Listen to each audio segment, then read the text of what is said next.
transition between our more theoretical and Madeline's application.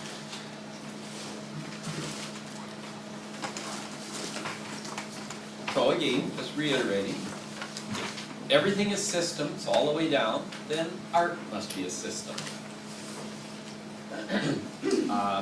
Sociology, we call it an institution. We all live in institutions one way or another, and that includes art. It's a subsystem of society, so society is a larger scale, higher scale system. So if it's a system, social system, we would like to say, then it must go through changes and its focus must change. So art itself, art styles, must change in focus from being very chaotic, fuzzy, unclear what the style is, to being extremely predictable, where everybody knows what the style is during this period, and in between, more complex.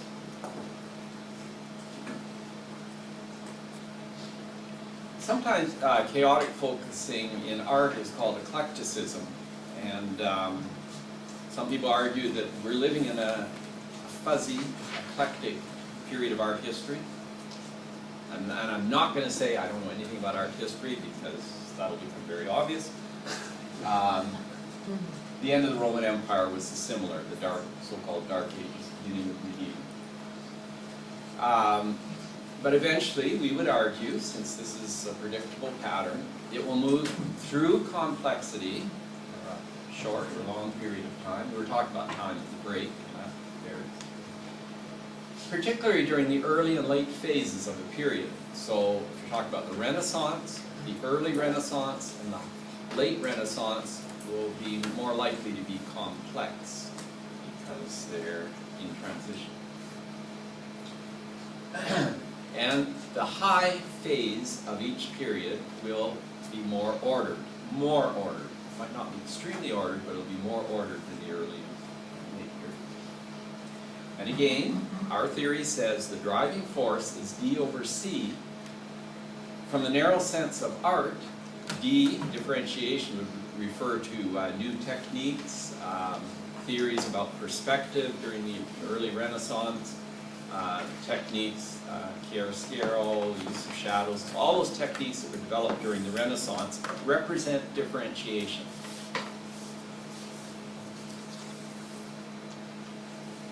New philosophies, humanism, in the late Gothic and early Renaissance. I'm going to run out of space here, but centrality then could be all kinds of things that are going on in the outer society, outside art. So wars, plagues, migration from other countries, all kinds of outside information coming in represent increased centrality.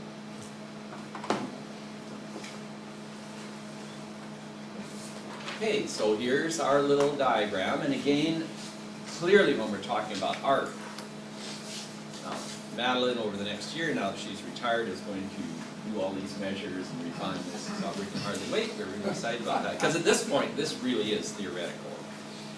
We do think, however, that the Gothic, following the more rigid, ordered Romanesque, that the Gothic period was more, I can't say Baroque, because it's not Baroque, but more complex. And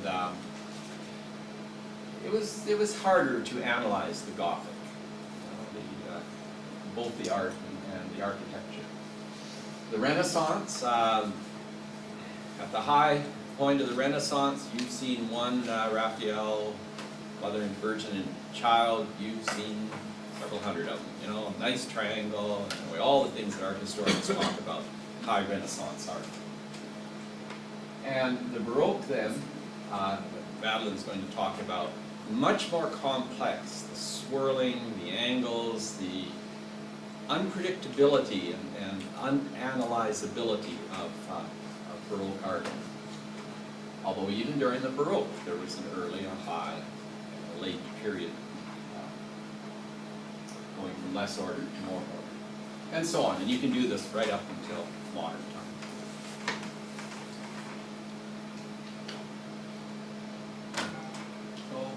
I just listed a few here. The chaotic art periods, the Greek Dark Ages before the great period of the 4th and 5th century BCE, the early medieval, postmodern, where we're living now. More complex art periods, and again, we're somewhat arbitrarily classifying these based on what we think is complex focusing. The Hellenistic period, after the High Greek period, when Greek art spread throughout the Roman Empire, and very complex to start trying to analyze those styles, but yet there was a common style. And the Gothic, Baroque, and the Romantic period, again, is somewhat more complex. And our Romanesque, Renaissance, Neoclassical, late 18th, early 19th centuries. Okay, since art reflects society, then what changes art from one phase to the next, from one period to the next, should be the D/C ratio. And societal differentiation, we're talking about the whole society now, products, skills, techniques, various ways of measuring it, very precisely the variety. Society centrality, trade, migration, war. So if you look at each of those transition periods, as we've done elsewhere, what goes on between the Romanesque and the Gothic, between the Gothic and the Romantic, Renaissance, and between the Renaissance and the Baroque, there are a lot of interesting things going on, particularly in Europe, which we're looking at, which led to these cycles. So art develops, we argue, from chaotic during these major, maybe every 1,500 years or so, from chaotic through complex, and eventually becomes ordered for a while. And again, using this argument of fractals, where we're talking about the system of society, the subsystem of art institutions, you can go all the way down to individual artists. And their careers should look the same. So if you take it, Michelangelo, his early, we don't have much of it, I don't think, but his early experimental when he began doing art, I'm sure he was all over the place. And he was very subject to influence, very sensitive to people around him. He eventually, during the early 16th century, the High Renaissance, his art became fairly predictable. You could recognize Michelangelo's sculpture or painting. And then eventually, and Madeline would argue this is what he always was, in the later Renaissance he became a mannerist and experimented with Baroque types of art. So his career in art, his styles of art went through the same kind of cycle.